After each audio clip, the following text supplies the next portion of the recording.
Altogether, 6 tracks were credited to Paul and Linda McCartney, and 6 solely to Paul. Unfortunately, bigwigs over at the Beatles' old publishing house, Northern Songs, and Sir Lou Grade of ATV found it difficult to accept that the musically untrained and unaccomplished Linda should be listed as a co-composer alongside the great Paul McCartney, and on that basis slapped the couple with a whopping $1 million lawsuit in defense of their interests in the former Beatles publishing. As it stood, on those 6 tracks, Linda was entitled to collect half the writer's royalties, which normally would have gone entirely to Paul to be shared with his publisher.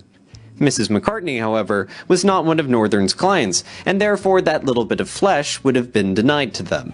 An intolerable prospect for the already well-fed corporate conglomerate. Paul explains, "I said, well, look, if my wife is actually saying, change that, or I like that better than that, then I'm using her as a collaborator. I mean, John never had any input on The Long and Winding Road, and Yoko still collects royalties on it.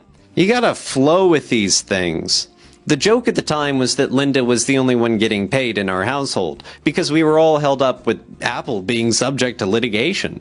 I wasn't seeing any money. Every businessman I had ever known was suing me.